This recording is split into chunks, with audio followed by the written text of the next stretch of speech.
അഹമ്മദ് മാഷെ, യെസ്. കേരളം ഈ എലക്ഷൻ ചൂടിനിടയിൽ വളരെ രസകരമായ ഒരു മനുഷ്യകാരുണ്യപരമായ പ്രശ്നം വളരെ ഹൃദ്യമായ നിലയിൽ ഒരു സൊല്യൂഷൻ കണ്ടെത്തി, പരിഹരിച്ചു. അത് ഏതാനും മണിക്കൂറുകൾ കൊണ്ട് 34 കോടി രൂപ സംഭാവനയായി പിരിച്ച് ഗൾഫിൽ നരകയാതന അനുഭവിക്കുന്ന ഒരു തടവുപുള്ളിയെ മോചിപ്പിക്കുവാനുള്ള ബ്ലഡ് മണിയായിട്ട് അത് കൊടുക്കാനുള്ള പ്രോസസ്സ് നടന്നുകൊണ്ടിരിക്കുകയാണ് ഗവൺമെൻറ് തലത്തിൽ. ഈ തരത്തിൽ ഒരാളിൻ്റെ ജീവൻ രക്ഷിക്കാൻ വേണ്ടി നടത്തിയിട്ടുള്ള ഈ കൂട്ടായ്മ, അതിൻ്റെ പിന്നിലെ മനുഷ്യൻ്റെ സഹായഹസ്തവുമായിട്ടുള്ള ഓടിവരവ്, ഒരു പൊതു ആവശ്യത്തിന് വേണ്ടി വന്നാൽ കേരളത്തിലെ ജനങ്ങൾ ഒന്നിച്ചു നിൽക്കും എന്ന തരത്തിൽ ഉള്ള ഈ ഏകോപനം, ഇതിനെ എങ്ങനെയാണ് സാർ കാണുന്നത്? ജീവകാരുണ്യ പ്രവർത്തനം എന്ന നിലയിൽ വളരെ ഏതു മനുഷ്യ മനസ്സിനും ആശ്വാസം നൽകുന്ന ഒരു വാർത്തയാണത്. കേരളത്തിൽ മാത്രമല്ല, മലയാളികളുള്ള എല്ലാ ദേശത്തും ആളുകൾ ഒന്നിച്ചു. ഇപ്പോൾ കാനഡയിൽ അതിൻ്റെ ഇനീഷ്യേറ്റീവ് ഞാൻ കണ്ടു, യൂറോപ്യൻ രാജ്യങ്ങളിൽ കണ്ടു, ആഫ്രിക്കയിലെ ചില രാജ്യങ്ങളിൽ നടന്നതായിട്ട് കണ്ടു, ഗൾഫ് രാജ്യങ്ങളിൽ വ്യാപകമായിട്ട് നടന്നു. കേരളത്തിലാണെങ്കിൽ എല്ലാ തെരുവിലും നടന്നു, എല്ലാ തെരുവിലും. ഒരു ഏതാനും ദിവസങ്ങൾ കൊണ്ട് അവർ ഉദ്ദേശിച്ച ടാർഗറ്റ് 34 കോടി ഒരു ചെറിയ സംഖ്യയല്ല, തീർച്ചയായിട്ടും അതുണ്ടാക്കി, ചെറിയ കാര്യമല്ല. മാത്രമല്ല അതിൻ്റെ പിന്നിലെ ഉദ്ദേശം, അത്ഭുതകരമായൊരു കാര്യം, ആ കൂട്ടായ്മയിൽ ജാതിയും മതമൊന്നും ഉണ്ടായിരുന്നില്ല. ബോബി ചെമ്മണ്ണൂർ എന്ന ക്രിസ്ത്യാനിയാണ് അതിൽ 1 കോടി രൂപ വലിയ സംഭാവന എടുക്കുകയും ഇപ്പോഴും അദ്ദേഹം കളക്ഷൻ തുടരുകയും, ഈ അബ്ദുറഹീം തിരിച്ചു വന്നാൽ അവന് ഉപജീവന മാർഗമായി ഇദ്ദേഹത്തിൻ്റെ തന്നെ ഒരു ഫ്രാഞ്ചൈസി ഷോപ്പ് ഇട്ട് കൊടുക്കുകയൊക്കെ ചെയ്യുന്നു. തീർച്ചയായിട്ടും നല്ല കാര്യം. MA യൂസുഫ് അലി ഇതിന് വലിയ ഇനീഷ്യേറ്റീവ് എടുത്തു എന്നൊക്കെ പത്രങ്ങളിൽ കണ്ടിരുന്നു. അദ്ദേഹം എന്താണ് കൊടുത്തത്, അദ്ദേഹത്തിൻ്റെ ഈ ഫൈനാൻഷ്യൽ കോൺട്രിബ്യൂഷൻ, സാമ്പത്തിക സംഭാവന എന്താണ് നമുക്ക് അറിഞ്ഞുകൂടാ. എന്തായാലും എല്ലാ വിഭാഗം ആളുകളും, ചെറിയ വരുമാനമുള്ള മനുഷ്യന്മാർ തൊട്ട് ഇടപെട്ട ഒരു ജീവകാരുണ്യ പ്രവർത്തനമാണ്. തീർച്ചയായിട്ടും അത് ചെറിയ കാര്യമല്ല. നമുക്ക് അതിൻ്റെ പിന്നിൽ പ്രവർത്തിച്ച എല്ലാ സുമനസ്സുകളെയും നമുക്ക് അഭിനന്ദിക്കാതെ, അവരോട് കടപ്പാട് പറയാതെ വയ്യ. തീർച്ചയായിട്ടും നല്ല കാര്യമാണ്. പക്ഷെ സാർ, ഈ ചോദിച്ച പ്രശ്നം മറ്റു ചില ആലോചനകളിലേക്ക് നയിക്കേണ്ടതുണ്ട് എന്ന് ഞാൻ വിചാരിക്കുന്നു. കാരണം സൗദി അറേബ്യയിലെ ശരീഅത്ത് നിയമമാണ് ഇത്. സൗദി അറേബ്യയിലെ രാജ്യ നിയമം എന്ന് പറഞ്ഞിരുന്നെങ്കിൽ നമുക്ക് വേണമെങ്കിൽ അതൊരു രാജ്യത്തിൻ്റെ അവകാശമല്ലേ, അവിടുത്തെ ജനങ്ങൾക്ക് അത് സമ്മതമാണെങ്കിൽ ആയിക്കൊള്ളട്ടെ എന്ന് പറഞ്ഞ് പുറത്ത് നിന്ന് ബാഹ്യശക്തികൾക്ക്, മറ്റു രാജ്യക്കാർക്ക് എന്ത് കാര്യം എന്ന് ചോദിക്കാമായിരുന്നു. പക്ഷേ സൗദി അറേബ്യ പറയുന്നത്, ഞങ്ങൾ സ്വന്തം നിയമങ്ങൾ, രാജ്യത്തിൻ്റെ നിയമങ്ങളല്ല നടപ്പാക്കുന്നത്, ലോകത്തിലെ മുസ്ലിങ്ങളുടെ വേദഗ്രന്ഥമായ ഖുർആൻ പ്രകാരമുള്ള ശരീഅത്താണ് ഞങ്ങളുടെ നിയമം എന്നാണ്. ഞങ്ങളുടെ കോടതി ശരീഅത്ത് കോടതികളാണ്. ഞങ്ങളുടെ നീതിന്യായ ഗ്രന്ഥം അല്ലെങ്കിൽ ഞങ്ങളുടെ ഈ നീതി പുസ്തകം എന്ന് പറയുന്നത് ഖുർആനാണ്. പീനൽ കോഡ്, അവരുടെ പീനൽ കോഡ് വിശുദ്ധ ഖുർആനാണെന്ന് പറയുകയാണ്. അങ്ങനെയാണെങ്കിൽ ചില ചോദ്യങ്ങൾ വരും. ഒന്ന്, ഈ MP അബ്ദുറഹീം എന്ന് പറയുന്നത് സാറിനറിയാം, കോഴിക്കോട് ജില്ലയിൽ ഫറോക്കിനടുത്ത് ഉള്ള കോടമ്പുഴ എന്ന് പറയുന്ന ഒരു ഗ്രാമവാസിയാണ്. ഹൗസ് ഡ്രൈവർ വിസയിൽ പോയതാണ്. പോകുന്ന കാലത്ത് അവന് 24 വയസ്സാണ്. 2006 നവംബർ മാസത്തിലാണ് അവൻ നാട് വിട്ടത്. ഡ്രൈവർ വിസയിൽ ചെന്നാൽ സൗദി അറേബ്യയിൽ ഒരു അറബിയുടെ വീട്ടിലെ ഡ്രൈവർ, അയാളെയും അയാളുടെ കുടുംബത്തെയും വണ്ടി ഓടിക്കലാണ് അയാളുടെ പണി. പക്ഷേ അതിനകത്ത് ഹിഡൻ ആയിട്ടുള്ള ഒരു ഡ്യൂട്ടി ഉണ്ടായിരുന്നു. ജീവോച്ഛവമായി കിടക്കുന്ന ഒരു മോനുണ്ട് ഇദ്ദേഹത്തിന്. എന്നുവെച്ചാൽ കഴുത്തിന് കീഴെ യാതൊരു ചലനശേഷിയില്ല, എന്നാൽ മാനസികമായും ശാരീരികമായും ഭയങ്കര അഗ്രസീവാണ്. എന്നുവെച്ചാൽ വളരെ വയലൻ്റായിട്ട് പെരുമാറുന്ന ഒരുത്തനാണ് എപ്പോഴും. അങ്ങനെയുള്ളൊരു കുട്ടിയെ പരിചരിക്കാനാണ് ഇവനെ കൊണ്ടുപോകുന്നത്. വിസ ഡ്രൈവർ വിസയിലായി എന്നേ ഉള്ളൂ. മാത്രമല്ല, ഈ കുട്ടിയെ ആശ്വസിപ്പിക്കാനുള്ള, അവൻ്റെ വയലൻസ് കുറക്കാൻ, അഗ്രസീവായ പയ്യനെ ഒന്ന് തണുപ്പിക്കാനുള്ള ഒരേ ഒരു മാർഗം ഇവനെ പലപ്പോഴും ഒന്ന് കാറ്റ് കൊള്ളിക്കാൻ പുറത്തു കൊണ്ടുപോകും, അവൻ ആവശ്യപ്പെടുന്ന റൂട്ടിൽ വണ്ടി ഓടിക്കാൻ. ഇങ്ങനെയൊക്കെയുള്ള വീക്ക്നെസ്സുള്ള കുട്ടിയാണ്. എന്തായാലും നവംബറിൽ അവിടെ ചെന്ന് വിട്ടു, അവൻ ഈ പണി തുടങ്ങി. അപ്പോൾ ഈ കുട്ടിയുടെ പ്രത്യേകത, ഈ കുട്ടിയുടെ കഴുത്തിൽ ഒരു യന്ത്രം ഘടിപ്പിച്ചിട്ടുണ്ട്. ആ യന്ത്രത്തിലൂടെ റെസ്പിറേഷൻ, എല്ലാത്തിനും, ഇപ്പോൾ ശ്വസിക്കുന്നതും ഈ ആഹാര ഒക്കെ കൊടുക്കുന്നതും, ഈ ഫ്ലൂയിഡായിട്ടുള്ള ആഹാരങ്ങൾ കൊടുക്കുന്നതൊക്കെ അതിലൂടെയാണ്. അത് ഒരു പ്രത്യേക യന്ത്രമാണ് എൻ്റെ കഴുത്തിൽ ഘടിപ്പിച്ച. അപ്പോൾ അങ്ങനെയുള്ള കുട്ടിയെ മാത്രമല്ല, എല്ലാ പ്രാഥമിക ആവശ്യങ്ങൾക്ക് പോലും ഈ കുട്ടിയെ എടുത്തുകൊണ്ട് പോകണം. വീൽ ചെയറിൽ ആണ് വീട്ടിനകത്ത്. പുറത്ത് എങ്ങോട്ട് പോകണമെങ്കിൽ ഇവൻ തന്നെ കൊണ്ടുപോയി വണ്ടിയിലിരുത്തണം, തിരിച്ചു കൊണ്ടുപോകണം, എല്ലാ കാര്യങ്ങൾക്കും അങ്ങനെ എല്ലാ സഹായങ്ങളും സേവനങ്ങളും ചെയ്തുകൊണ്ടിരിക്കുമ്പോഴാണ് സംഭവിക്കുന്നത്. ഇങ്ങനെ ഈ 2006 ഇവൻ ചെന്നിട്ട് ഒരു മാസം കഴിയുമ്പോൾ എന്ന് പറഞ്ഞാൽ ഡിസംബർ 24 ഞാൻ വാർത്ത വായിച്ചത്. ഡിസംബർ 24 ഈ പയ്യനെയും കൊണ്ട് ഇവൻ ഡ്രൈവ് ചെയ്യുന്നു. അപ്പോൾ അവൻ്റെ തൊട്ട് പുറകിലുള്ള സീറ്റിൽ ഈ കുട്ടിയിരിക്കുന്നു. കൊണ്ടുപോകുമ്പോൾ റെഡ് സിഗ്നൽ ഏതോ മാളിലേക്കോ മറ്റോ ആണ് പോകുന്നത്, റിയാദിലാണ്. പോകുന്ന വഴിയിൽ റെഡ് സിഗ്നൽ വരുന്നു, വണ്ടി നിർത്തുന്നു, ഈ കുട്ടി വയലൻ്റ് ആവുന്നു. വണ്ടി വിടറാ എന്ന് പറഞ്ഞ് യല്ല എന്ന് പറഞ്ഞ് ഇവൻ വാശി പിടിക്കുന്നു. പറഞ്ഞ് സിഗ്നലല്ലേ ഒന്നും അവന് മനസ്സിലാകുന്നില്ല. അവൻ വളരെ വയലൻ്റായിട്ട് കൈകൊണ്ട് തല്ലാൻ പറ്റാത്തതുകൊണ്ട് ഇവൻ്റെ ഏറ്റവും വയലൻ്റായ രീതി തുപ്പുകയാണ്. അങ്ങനെ നിരന്തരമായി തുപ്പാൻ തുടങ്ങിയപ്പോൾ ഇവൻ്റെ കൈ കൊണ്ടൊന്ന് തിരിച്ച് തടുത്തപ്പോൾ നിർഭാഗ്യത്തിന് തട്ടിയത് ഈ കഴുത്തിലെ യന്ത്രത്തിലാണ്. പിന്നീട് അവൻ വണ്ടി ഓടിച്ചു പോകുന്നു, അവനെ ശ്രദ്ധിക്കുന്നില്ല. അവൻ വണ്ടി ഓടിച്ച് ലക്ഷ്യസ്ഥാനത്ത് എത്തിയപ്പോഴാണ് മനസ്സിലായത് ഈ കുട്ടി ബോധം കെട്ട് കിടക്കുന്നതാണ്. അതോടുകൂടി ഇവൻ അപ്സെറ്റായിപ്പോയി. ഇവനറിയാം സൗദി അറേബ്യയാണ്, നമ്മൾ പറയുന്ന പോലെ സൗദി അറേബ്യയാണ്, ശരീരത്താണ് നിയമം, വലിയ അപകടമാണെന്ന് അവനറിയാം. അപ്പോൾ അവന് എന്ത് ചെയ്യണമെന്നറിയാതെ ഇവൻ്റെ ഒരു കൂട്ടുകാരനുണ്ട്, നല്ലളത്തെ ഒരു നാസർ, അവൻ്റെ പരിചയക്കാരനാണ്, ഡ്രൈവർ തന്നെയാണ്, ഹൗസ് ഡ്രൈവർ. അവനെ വിളിച്ചു വരുത്തി. അപ്പോൾ ഇവർ രണ്ടുപേരും കൂടി എന്ത് ചെയ്യുന്നറിയാതെ അവർ സ്റ്റോറി ഉണ്ടാക്കി. ഈ കൊള്ളക്കാർ വന്നിട്ട് ഇവൻ്റെ വണ്ടിയിൽ ഡ്രൈവറെ കെട്ടിയിട്ടിട്ട് ഈ കുട്ടിയെ ഉപദ്രവിച്ചതാണ് ഒരു സ്റ്റോറി. അതെന്ന് വെച്ചാൽ പേടി കൊണ്ടുണ്ടാക്കിയതാണ് സാർ. ആരായാലും ചെയ്തു പോകും. സൗദി അറേബ്യയിൽ ഒരു കൊലപാതകത്തിന് ഉത്തരവാദിത്തം പറയാന്ന് പറഞ്ഞാൽ എളുപ്പമല്ലെന്ന് അവർക്കറിയാം. അപ്പോൾ അവരുണ്ടാക്കിയ സ്റ്റോറിയാണ് ഇത്. കൊണ്ട് അവസാനം ഈ കേസ് അങ്ങനെ ഒരു പോലീസിനെ അറിയിക്കുന്നു. പോലീസ് വന്ന് പക്ഷേ പെട്ടെന്ന് തന്നെ അവർക്ക് സംശയം തോന്നി, ചോദ്യം ചോദിച്ച് അകത്തായി, രണ്ടുപേരും അകത്തായി. ഈ നാസറിനെ മാപ്പുസാക്ഷിയെ 10 കൊല്ലം മറ്റോ ജയിലിൽ കിടന്നിട്ട് അവൻ പുറത്തു വന്നു. മറ്റവൻ 18 കൊല്ലമായിട്ട് കിടക്കുന്നു. ഇവനെ ബോധപൂർവം ഈ കഥ ഒക്കെ അവർ മെനഞ്ഞുണ്ടാക്കിയത് കൊണ്ട്, പ്രത്യേകിച്ചും പോലീസിന് മുമ്പിൽ ഇങ്ങനെ ഒരു കഥ കൂടി മെനഞ്ഞുണ്ടാക്കിയത് കൊണ്ട് ബോധപൂർവം ഈ പയ്യനെ ഇവർ കൊന്നുകളഞ്ഞതാണ് എന്ന് കുടുംബം പരാതിപ്പെട്ടു. അതാണ് സംഭവിക്കുന്നത്. പരാതിപ്പെട്ടു. സ്വാഭാവികമായിട്ട് ഇസ്ലാമിക കോടതിയാണ്, ശരീഅത്ത് കോടതിയാണ്. അതിൻ്റെ വിചാരണ നടന്നു, വിധി വന്നു, അപ്പീൽ പോകുന്നു.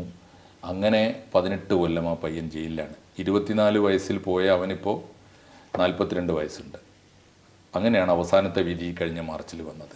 ആ വിധി കൊലയാണ്, കൊലപാതകമാണെന്ന് കോടതിക്ക് ബോധ്യപ്പെട്ടു. കോടതിക്ക് ബോധ്യപ്പെടുന്നത് എങ്ങനെ? അതാണ് ബോധ്യപ്പെട്ടു. കൊലപാതക വിധി ഇപ്പോൾ വധശിക്ഷ, കൊലപാതകത്തിന് കൊലക്ക് കൊല, വധശിക്ഷയാണ് അവിടുത്തെ ശിക്ഷ. അപ്പോൾ ആ വധശിക്ഷ വന്നു കഴിഞ്ഞാൽ പിന്നെ നമ്മുടെ നാട്ടിൽ നിന്നുള്ള വ്യത്യാസം, ഇസ്ലാമിക ശരീഅത്ത് പ്രകാരം അപ്പീൽ കോടതി പിന്നെ രാജ്യത്തിൻ്റെ ഭരണാധികാരിയായ സുപ്രീം കൗൺസിൽ ആയിട്ടുള്ള സുപ്രീം പവർ ആയിട്ടുള്ള മഹാരാജാ പോലും അല്ല, ഈ കുട്ടിയുടെ രക്ഷിതാവാണ്. ആരാണോ കൊല്ലപ്പെട്ടത് അയാളുടെ നിയറസ്റ്റ് ബ്ലഡ് റിലേഷനാണ്. അവർക്ക് വേണമെങ്കിൽ അവർക്ക് അപ്പീൽ കൊടുക്കാം, അവർക്ക് മാപ്പ് കൊടുക്കാം, അവർക്ക് ആംനസ്റ്റി കൊടുത്തു കഴിഞ്ഞാൽ പിന്നെ അവർക്ക് തീരുമാനിക്കാം. നിരുപാധികം കൊടുക്കുന്നവരുണ്ട് അപൂർവം കേസിലൊക്കെ. അതല്ലെങ്കിൽ അവർക്ക് ബ്ലഡ് മണി ആവശ്യപ്പെടാം. അതായത് തൻ്റെ രക്തബന്ധം ഉള്ള ആളുകൾക്ക്, രക്ഷിതാക്കൾക്ക് ആ രക്തത്തിൻ്റെ വില നിശ്ചയിക്കാം. അതാണ് ഈ ബ്ലഡ് മണി. ഇവർ ആവശ്യപ്പെട്ട ബ്ലഡ് മണി അവർ അപ്പീൽ കൊടുത്തു. കേരളത്തിലെ പലരും ബന്ധപ്പെട്ടു. കേന്ദ്രമന്ത്രി മുരളീധരൻ ഉൾപ്പെടെ ബന്ധപ്പെട്ടു എന്ന് പറയും. MA യൂസുഫ് അലി ബന്ധപ്പെട്ടു. ഒരുപാട് പേര് ബന്ധപ്പെട്ടു. അവസാനം അവർ വഴങ്ങി. ഞങ്ങൾ വധശിക്ഷ ഒഴിവാക്കി കൊടുക്കാം, പക്ഷേ എമൗണ്ട് എത്രയെന്ന് വെച്ചാൽ 1.5 കോടി. അവരെ സംബന്ധിച്ചിടത്തോളം എമൗണ്ട് അല്ലായിരിക്കാം, 1.5 കോടി സൗദി റിയാൽ. അതാണ് ഈ 34 കോടിയായി ഇന്ത്യൻ രൂപയായിട്ട് മാറുന്നത്. അതിൽ ഇളവില്ല. 3 കോടിയാണ് അത്ര ആവശ്യപ്പെട്ടത് എന്നൊക്കെ ഇപ്പോൾ നെഗോഷിയേറ്റേഴ്സ് പറയുന്നുണ്ട്. 3 കോടി ആവശ്യപ്പെട്ടു. പിന്നെ അത് അവസാനം 1.5 കോടിയിൽ ഉറപ്പിച്ചതാണ്. അതാണ് ഈ സംഖ്യ. ഇത് ഉയർത്തുന്ന കുറേ ചോദ്യങ്ങൾ. ആ 1.5 കോടി റിയാലാണ് 34 കോടി. ഇനി അതും പോരത്ര. ഇതിൻ്റെ വക്കീലന്മാരുടെ ഫീസ് വേറെ ഉണ്ട്. അപ്പോൾ വക്കീലന്മാരുടെ ഫീസ് 7.5 ലക്ഷം റിയാൽ എങ്ങാണ്ട് വരും. അത് ഏതാണ്ട് 1.5 കോടി രൂപ കൂടി വരും തോന്നുന്നു. അതൊക്കെ ഒരു പക്ഷേ ഇനി ഉണ്ടാക്കുമായിരിക്കും. അല്ലെങ്കിൽ ഇപ്പോൾ തന്നെ പിന്നെയും കാശ് വേണ്ടതെന്ന് ചോദിച്ച ആളുകൾ വരുന്നുണ്ട്. വേണ്ടെന്ന് പറഞ്ഞ് നിർത്തിയിരിക്കുകയാണ് ഈ കമ്മിറ്റി. ഇത് അതിൻ്റെ ഒരു വശം. തീർച്ചയായിട്ടും ഇതിൻ്റെ പോസിറ്റീവായൊരു സൈഡ് കാണുമ്പോൾ തന്നെ ഉയരേണ്ട ചില ചോദ്യങ്ങളുണ്ട്. അതാണിപ്പോൾ ഇന്ന് ഈ കഴിഞ്ഞ കുറച്ച് ദിവസങ്ങളായിട്ട് സമൂഹത്തിൽ പൊതുവേയും ഇസ്ലാമിക പണ്ഡിതന്മാർക്കിടയിലും മുസ്ലിം സംഘടനകൾക്കിടയിലും മുസ്ലിം കമ്മ്യൂണിറ്റിയിൽ വരുന്നൊരു ചോദ്യം ഇതാണ്. ഒന്നാമത്തെ ചോദ്യം, അപകടം എങ്ങനെയാണ് കൊലപാതകം ആകുന്നത്? ഇൻറ്റൻഷൻ വളരെ പ്രധാനമാണല്ലോ. അപ്പോൾ കോടതിയിൽ ഇവർ വാദിച്ചത് ഇൻറ്റൻഷനലി അവൻ കൊന്നതാണ്, അതുകൊണ്ടാണല്ലോ ഈ കള്ളക്കഥ ഉണ്ടാക്കിയതെന്ന്. അതെങ്ങനെ ഇൻറ്റൻഷൻ ആവും? ഒന്നത്. രണ്ടാമത്തെ കാര്യം, ഇൻറ്റൻഷൻ എങ്ങനെ തീരുമാനിക്കുന്നത്? അപ്പോൾ അന്തിമമായി അവസാനം കോടതിക്ക് ആര് പറഞ്ഞതാണ് ശരിയും തീരുമാനിക്കുന്ന രീതി അങ്ങേയറ്റം പ്രാകൃതമാണ്. സൗദി അറേബ്യൻ കോടതിയിൽ ഇവൻ്റെ വാപ്പ ഒരു അൻസാർ അൽ ഷഹരി എന്നിട്ടുമാണ് ഈ അറബിയുടെ പേര്. അദ്ദേഹമാണല്ലോ രക്ഷാധികാരി, രക്ഷിതാവ്. അദ്ദേഹത്തോട് കോടതി ആവശ്യപ്പെടുക, എല്ലാവരോടും ആവശ്യപ്പെടുക അങ്ങനെയാണ്. ഒരാൾ പറഞ്ഞ് സത്യമാണോ അല്ലയോ എന്ന് തീരുമാനിക്കാൻ വിശുദ്ധ ഖുർആൻ വെച്ചു കൊടുക്കുക, തൊട്ട് സത്യം ചെയ്യണം. എന്നാൽ പിന്നെ കോടതിക്ക് നീതിയിൽ നിന്ന് അവർ കൈ കഴുകി. കോടതി പറയുന്നത് എന്താ പറയുക, ഇനി അവനും പഠിച്ചവനും തമ്മിൽ ആയിക്കോളുമല്ലോ, അവൻ കള്ളം പറഞ്ഞാൽ എന്താ, അത് അവൻ അനുഭവിച്ചോളും. പക്ഷേ ഈ കേസിൽ ഞാൻ ആ കേസിൻ്റെ ഹിസ്റ്ററി ഇങ്ങനെ വായിച്ചു നോക്കുമ്പോൾ അത്ഭുതകരമായൊരു കാര്യം, ആ പിതാവ് സത്യം ചെയ്യാൻ തയ്യാറായില്ല. എനിക്ക് ഉറപ്പില്ല, ഞാൻ കണ്ടതല്ലല്ലോ, അവൻ ഇൻറ്റൻഷനലി കൊന്നതാണോ അല്ലേ എന്ന് എനിക്ക് ഉറപ്പില്ല എന്ന് പറഞ്ഞ ആ മനുഷ്യൻ. അങ്ങനെ അതുകൊണ്ടുകൂടിയാണ് പിന്നെ തീരുമാനമില്ലാതെ അയാൾ രക്ഷിതാവാണ്, അയാളാണ് സത്യം ചെയ്യേണ്ടത്, അയാൾ ചെയ്തില്ല. അങ്ങനെ കേസ് വീണ്ടും നീണ്ടുപോയതാണ്. അതിനിടയിൽ ആ സാധു മനുഷ്യൻ മരിച്ചു. ആ മനുഷ്യൻ മരിച്ചു പോയപ്പോൾ മൂത്ത മോനാണ് പിന്നെ, അതായത് ഈ മരിച്ച കുട്ടിയുടെ ജ്യേഷ്ഠൻ, അവൻ മഹാക്രൂക്കടും ദുഷ്ടനുമാണെന്നാണ് മനസ്സിലാക്കുന്നത്. അവൻ കോടതി പറഞ്ഞു കൊന്നതാണ്, നിനക്ക് ഉറപ്പുണ്ടോ? ഉണ്ടെങ്കിൽ സത്യം ചെയ്യും. ഞാൻ റെഡിയാണ്. അവൻ സത്യം ചെയ്തു.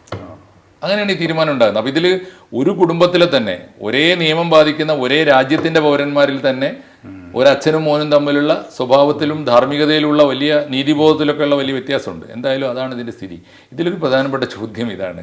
ഒന്ന്, അപകടം പറ്റിയതാണോ അല്ലേ എന്ന് തീരുമാനിക്കുന്നത് ഒരു സത്യം ചെയ്യലാണ്. സത്യം ചെയ്യൽ എങ്ങനെയാണ് നീതിയാവുക? സാഹചര്യ തെളിവുകളും ആ അന്വേഷണങ്ങളും നടത്തിയിട്ട് നീതിബോധമുള്ളൊരു കോടതിയല്ലേ തീരുമാനിക്കേണ്ടത്? ഒന്ന്. രണ്ടാമത്തെ കാര്യം, ബ്ലഡ് മണി എന്ന് പറയുന്നത് എങ്ങനെയാണ് ഒരു പണിഷ്മെൻ്റായി തീരുമാനിക്കുക? അങ്ങനെയാണെങ്കിൽ സംഭവിക്കാൻ പോകുന്നത്, പണമുള്ളവർക്കൊക്കെ ആരെയും കൊല്ലാമല്ലോ, ബ്ലഡ് മണി കൊടുത്താൽ മതിയല്ലോ.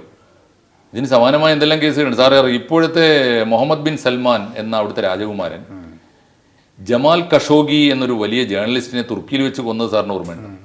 പ്രത്യേക വിമാനത്തിൽ കുറ്റവാളികളെ അയച്ചിട്ട് രാജ്യത്തിനെതിരായിട്ട് എഴുതിയ വാഷിങ്ടൺ പോസ്റ്റിന് റിപ്പോർട്ടറായിരുന്നു. ഓർമ്മയില്ലേ അത്? അദ്ദേഹം ഒരു തുർക്കിയിലെ കോൺസുലേറ്റിലേക്ക് കയറിപ്പോയതേ ഓർമ്മയുള്ളൂ. പിന്നെ പുറത്തു വന്നിട്ടില്ല. അവിടെ വെച്ച് കൊലപ്പെടുത്തി. ആ പ്രതികളെ എന്ത് ചെയ്തു എന്നറിയോ? ആ പ്രതികളെ മുഴുവൻ വെറുതെ വിട്ടു. എന്താ കാര്യം എന്നറിയോ? ജമാൽ ഖഷോഗിയുടെ ബന്ധുക്കൾ സൗദി അറേബ്യയിലുണ്ട്. അവർക്ക് ജീവനും കൊണ്ട് അവിടെ ജീവിക്കണം. അവരോട് രണ്ട് ഓപ്ഷനാണ്. നിങ്ങൾ ആവശ്യപ്പെടുന്ന ബ്ലഡ് മണി തരാം, വേറൊന്ന് അനുസരിച്ചില്ലെങ്കിൽ, അറിയാലോ ഭരണകൂടത്തിന് രണ്ട് വഴിയും സ്വീകരിക്കാമല്ലോ, അനുസരിച്ചില്ലെങ്കിൽ ബാപ്പാൻ്റെ ഗതി നിങ്ങൾക്കും. അതാണ്. അപ്പോൾ ഈ ബ്ലഡ് മണി എന്ന് പറയുന്ന ഒരു പണിഷ്മെൻ്റായി എടുക്കുന്നത് ആധുനിക സമൂഹത്തിൽ ഏത് മതത്തിൻ്റെ പേരിലായാലും അത് നീതീകരിക്കാവുന്ന ഒന്നാണോ? ഇതിനൊക്കെ കറക്റ്റ് ചെയ്യാൻ വകുപ്പുണ്ട് സാർ. ഇപ്പോൾ ഇസ്ലാമിനകത്ത് പോസിറ്റീവായിട്ട് ചിന്തിച്ചാൽ ഇപ്പോൾ CH മുസ്തഫ മൗലവി ആ വഴിയിൽ ആലോചിക്കുന്നുണ്ട്. അദ്ദേഹം തീർച്ചയായും നമ്മുടെ ചാനലിൽ ചർച്ചയ്ക്ക് വേണ്ടി വരുന്നുണ്ട്. സുനിൽ സാർ അത് ഏർപ്പാടാക്കിയിട്ടുണ്ട്. ഞാൻ പറഞ്ഞത് അങ്ങനെ ചിന്തിക്കുന്നവരുണ്ട്. അതിനെന്താ വകുപ്പ് എന്നറിയോ? ലോകത്തിലെ അതാത് കാലത്തിൻ്റെ നീതിക്കും മാനവികതയ്ക്കും നിരക്കാത്ത വല്ലതും ഇസ്ലാമിക് സ്ക്രിപ്റ്റിൽ, ഖുർആൻ്റെ സ്ക്രിപ്റ്റിൽ കാണുന്നുണ്ടെങ്കിൽ അത് ഗവേഷണാത്മകമായി പഠിച്ചിട്ട് കാലാനുസൃതമായി വ്യാഖ്യാനിക്കാൻ അവകാശമുണ്ട്. ഇജ്തിഹാദ് എന്ന് പറയും. ഇസ്ലാമിൻ്റെ ഒരു വാക്കുണ്ടായിരുന്നു, ഇജ്തിഹാദ് എന്ന് പറഞ്ഞാൽ ഗവേഷണാത്മകമായി നീതിബോധം തീരുമാനിക്കുക. ഒന്ന്. ഇനി അങ്ങനെ തീരുമാനിച്ചാൽ തന്നെ ഇനിയിപ്പോൾ ബ്ലഡ് മണി എന്നൊരു പണിഷ്മെൻ്റ് ഉണ്ട് എന്ന് തീരുമാനിക്കുക. അങ്ങനെ ഉണ്ടെങ്കിൽ അത് എന്തുമാത്രം അപകടകരമാണ് എന്നുള്ള പ്രശ്നമുണ്ട്. ബ്ലഡ് മണി ഉണ്ട്, അതിൻ്റെ റേറ്റ് ആരാ തീരുമാനിക്കുക? അതിനൊരു മാനദണ്ഡം വേണ്ടേ?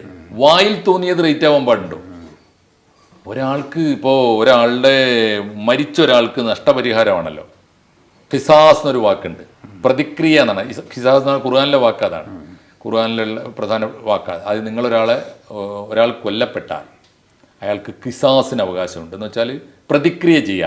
എന്ന് വെച്ചാൽ മരിച്ചുപോയയാൾ എന്താണോ അർഹിക്കുന്ന നഷ്ടപരിഹാരം, കോമ്പൻസേഷൻ, അതിനാണ് ഖിസാസ് എന്ന് പറയുന്നത്. കോമ്പൻസേഷൻ. മരിച്ചുപോയ ആൾ അർഹിക്കുന്നത് എന്താ? ഈ ജീവച്ഛവമായി കിടന്നിരുന്ന കുട്ടി മരിച്ചുപോയതോ നന്നായി, മാത്രമല്ല അതുകൊണ്ട് ഇവർ കോടീശ്വരന്മാരായി എന്നുള്ള അവസ്ഥയാണല്ലോ വരുന്നത്. ആ കുട്ടി അതുപോലെ ജീവിച്ചിരുന്നെങ്കിൽ എന്ത് കിട്ടുമായിരുന്നു? ഇവർക്ക് എന്ത് വരുമാനം ഉണ്ടാകുമായിരുന്നു? ലോകത്തിനും ആ കുടുംബത്തിനും ആ കുട്ടിയെ കൊണ്ട് എന്ത് ഉപകാരം ഉണ്ടാകുമായിരുന്നു? വട്ടപൂജ്യമല്ലേ? ആ കുട്ടിക്കാണ് ഈ 34 കോടി നഷ്ടപരിഹാരം കൊടുക്കുന്നത്. ഒന്ന്. രണ്ട്, ഇത് കൊടുക്കേണ്ടത് ആരാണ്? ജീവിക്കാൻ നിവൃത്തിയില്ലാഞ്ഞിട്ട് നാട് വിട്ട് അന്യദേശത്ത് വീട്ടുവേലക്ക് പോയ അബ്ദുറഹീമാണ്. അവന് ശേഷിയുണ്ടോ ഇത് കൊടുക്കാൻ? അതൊന്ന്. ഇനി ഉണ്ടെങ്കിൽ അത് ഒരുപാട് വകുപ്പുകളുണ്ട് സർ. സൗദി അറേബ്യയുടെ ചരിത്രത്തിൽ തന്നെ പലപ്പോഴും ഇത്തരം വലിയ ബ്ലഡ് മണി ആവശ്യപ്പെട്ടപ്പോഴൊക്കെ ഭരണകൂടം ഇടപെട്ട് റോയൽ ഫണ്ടിൽ നിന്ന്, ഗവൺമെന്റ് ഫണ്ടിൽ നിന്ന് കൊടുത്തിട്ടുണ്ട്. അതും ഈ കേസിൽ ഉണ്ടായില്ല. അതിനാരും അപേക്ഷയ്ക്ക് പോലും പോയില്ല.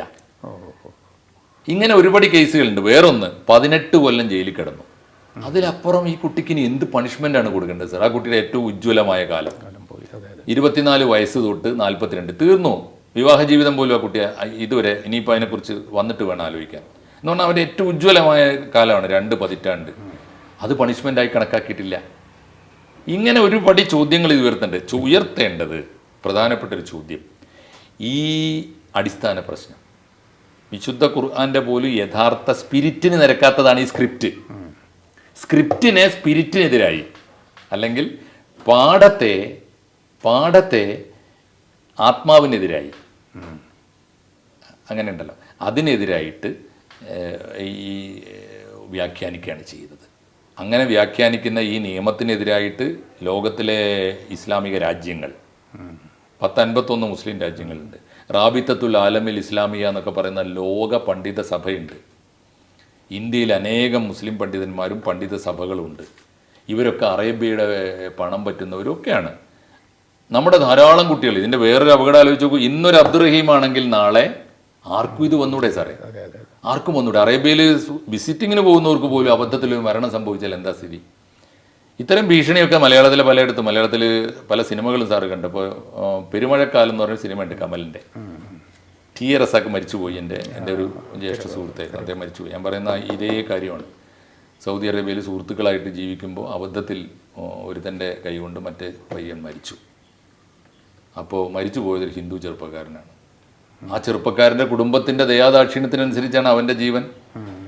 ഈ നിയമം ഇപ്പോൾ വേണമെങ്കിൽ ആ നിയമം ഒരു ആനുകൂല്യമല്ലേ എന്ന് പറയാം. പക്ഷേ ആ ആനുകൂല്യം ഏകപക്ഷ ഒരാളുടെ ജീവൻ രക്ഷിക്കാനുള്ള ഒരു ഉപാധിയാണല്ലോ. ആ ഉപാധി പക്ഷേ മനുഷ്യവിരുദ്ധമായി പ്രവർത്തിക്കുമ്പോഴോ അതിനൊരു സോഷ്യൽ ഓഡിറ്റിംഗ് വെച്ചൂടെ? ഇപ്പോൾ ബ്ലഡ് മണി തീരുമാനിക്കാനുള്ള അവകാശം കൊല്ലപ്പെട്ടയാളുടെ കുടുംബത്തിന് മാത്രം കൊടുക്കുമ്പോൾ അത് പലപ്പോഴും അനീതി പ്രവർത്തിക്കുമ്പോൾ അതിൻ്റെ പേരിൽ നടക്കും. മറ്റ് പല കാര്യങ്ങളിലും ഈ ദുബായ്, സൗദി അറേബ്യ പോലെയുള്ള രാജ്യങ്ങളിൽ വളരെ അഡ്വാൻസ്ഡ് ആയിട്ട് ചിന്തിക്കുകയും പ്രവർത്തിക്കുകയും ചെയ്യുന്നു, പ്രത്യേകിച്ച് വികസന കാര്യങ്ങളിലൊക്കെ.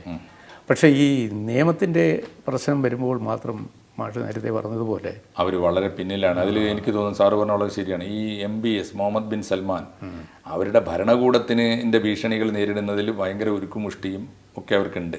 പക്ഷേ അദ്ദേഹം വികസന കാര്യത്തിൽ വളരെ ഫോർവേഡാണ്. അതിവേഗത്തിലാണ് അവിടുത്തെ സിവിൽ നിയമങ്ങളൊക്കെ മാറ്റിയത്. മതകാര്യ പോലീസിനെ നിലക്ക് നിർത്തി. ഒരുപാട് കാര്യങ്ങൾ, സ്ത്രീകളുടെ വസ്ത്രധാരണത്തിൽ ഇടപെട്ടു, ഒരുപാട് മാറ്റങ്ങൾ വരുത്തി. ഈ മുഹമ്മദ് ബിൻ സൽമാൻ്റെ മുമ്പിൽ ഇന്ത്യൻ മനസാക്ഷി ഒരുമിച്ച് എല്ലാവരും, ഇന്ത്യൻ പൗരനുമാണല്ലോ, നമ്മുടെ ഗവൺമെൻറ്റും നമ്മുടെ മുസ്ലിം സംഘടനകളും പണ്ഡിതന്മാരും ഒരുമിച്ച് എല്ലാവരും ഏകസ്വരത്തിൽ ആവശ്യപ്പെടേണ്ടിയിരുന്നത് ഈ MP അബ്ദുറഹീമിനെ മുൻനിർത്തിയിട്ട്. തീർച്ചയായിട്ടും ആ ബ്ലഡ് മണി കൊടുത്തില്ലെങ്കിൽ, ഇപ്പോൾ അവർ പല പണ്ഡിതന്മാരോടും ഞാൻ സംസാരിച്ചു. അപ്പോൾ അവർ പറയുന്നത് ഇപ്പോൾ ഈ പണം കൊടുത്തിട്ടല്ലാതെ അതിനെക്കുറിച്ച് സംസാരിച്ചാൽ ഒരു പക്ഷേ അതിൻ്റെ പേരിൽ അവനെ പിന്നെയും തടഞ്ഞു വെച്ചാലോ അവനെ വധശിക്ഷ നടപ്പാക്കിയാലോ തീർച്ചയായിട്ടും MP അബ്ദുറഹീം തിരിച്ചു വരുന്നു എന്ന് വിചാരിക്കാം. അതിൻ്റെ പ്രൊസീജിയേഴ്സ് പൂർത്തിയാക്കി കഴിഞ്ഞാൽ അദ്ദേഹത്തിന് ഒരു 1-2 ആഴ്ച കൊണ്ട് വരാൻ പറ്റുമായിരിക്കും. വരട്ടെ, തീർച്ചയായിട്ടും നല്ല കാര്യം. മലയാളികളായ എല്ലാവർക്കും സന്തോഷിക്കാം. പക്ഷേ അതോടൊപ്പം തന്നെ ഇനിയൊരു റഹീമും ഇല്ലാതിരിക്കാം. ഏതായാലും മാഷുൻ്റെ ഈ ചോദ്യം ഇസ്ലാമിക ലോകത്തിൻ്റെ മനസാക്ഷിക്ക് മുമ്പിൽ നിൽക്കട്ടെ. തീർച്ചയായിട്ടും അത് വരട്ടെ എന്നാണ് നമ്മുടെയും ആഗ്രഹം. അതൊരു വലിയ ധർമ്മമായി, സാമൂഹ്യമായൊരു വലിയ ധർമ്മമായിട്ട് നമ്മളും ചേർന്ന് ഉയർത്തുന്നു. നന്ദി സാർ. കൂടുതൽ വാർത്തകളും വിശേഷങ്ങളും നിങ്ങളിലേക്ക് എത്താൻ ABC മലയാളം സബ്സ്ക്രൈബ് ചെയ്യുക, ബെൽ ബട്ടണും അമർത്തുക.